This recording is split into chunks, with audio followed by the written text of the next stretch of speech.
सभी को स्वागत है मेरे इस प्यारे यूट्यूब चैनल पे। तो आप लगातार देख रहे हैं कि स्टडी विथ नित्यम चैनल से आपको लगातार जीके जीएस का वीडियो मिल रहा है। और ये जीके जीएस का वीडियो सभी एग्ज़ामों के लिए महत्वपूर्ण है, खासकर एसएससी सीजीएल रेलवे जैसे एग्ज़ाम के लिए। तो चलिए देर ना करते हुए सबसे पहला सवाल से शुरुआत करते हैं। सबसे पहला सवाल कहता है कि भारतीय राष्ट्रीय कांग्रेस की स्थापना कब हुआ था? 1885 में, 1895 में, 1865 में, 1890 में। तो जो भारतीय राष्ट्रीय कांग्रेस है इसकी स्थापना हुआ था 1885 में। 28 दिसंबर 28 दिसंबर 1885 में हुआ था। कहाँ हुआ था? तो मुंबई में हुआ था। कहाँ हुआ था? मुंबई में। और इसकी स्थापना करने वाले कौन थे?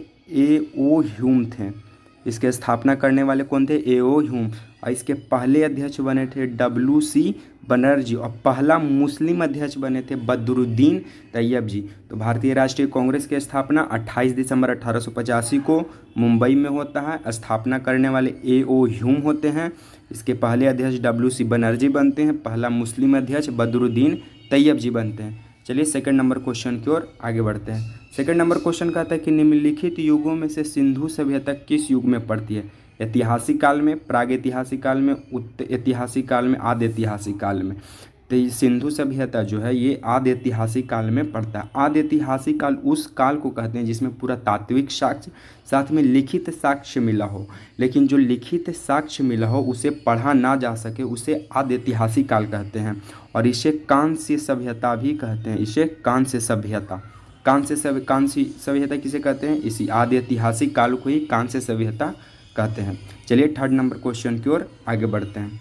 थर्ड नंबर क्वेश्चन कहता है कि संसार का सबसे बड़ा फूल कौन सा है? कमल, रेफ्लेशिया, कैक्टस, रजनीगंधा। तो देखिए संसार का सबसे बड़ा फूल है कौन? रेफ्लेशिया। और रेफ्लेशिया को सूंघेगा तो सबसे गंदा महक किससे आता है? बदबूदार गंध। जैसे सड़ा हुआ मांस से जो गमक आता है उसी तरह इस रेफ्लेशिया से आता है। देखिए दुनिया का संसार का सबसे छोटा फूल कौन सा है? तो ग्लोबोस ग्लोबोस ग्लोबोस है। ब्लोबोस ब्लोबोस ब्लोबोस है। ब्लोबोस संसार का सबसे बड़ा फूल कौन सा है? ब्लोबोस।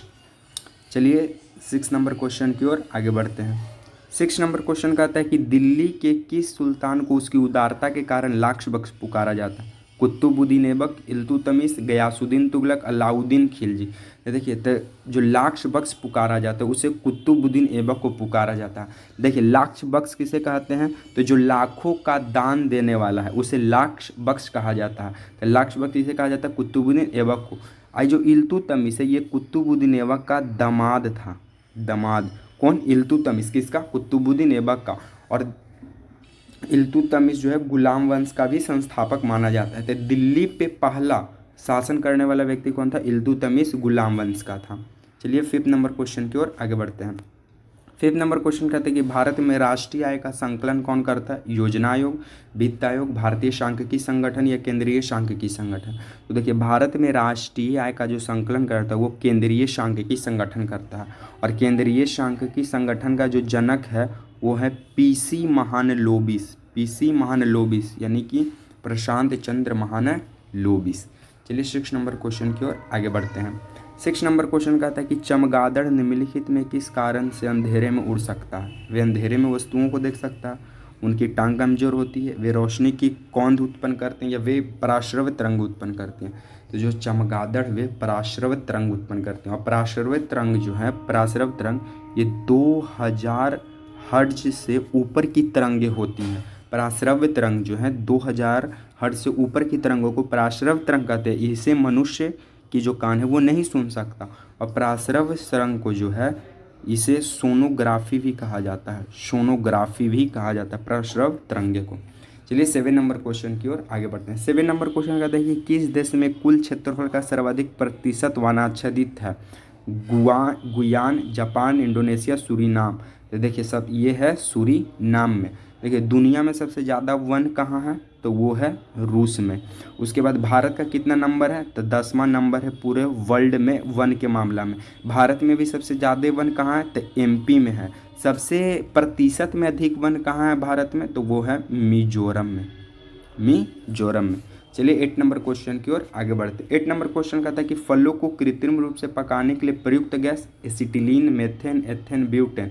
तो फलों को प्राकृतिक रूप से पकाने के लिए एसिटिलीन गैस का उपयोग करते हैं, और फलों को कृत्रिम रूप से पकाने के लिए एक पादप हार्मोन है जिसे एथिलीन कहते हैं, एथिलीन, इसे ये भी एक पादप हार्मोन है, इसका भी उपयोग किया जाता है कृत्रिम रूप से फलों को पकाने के लिए।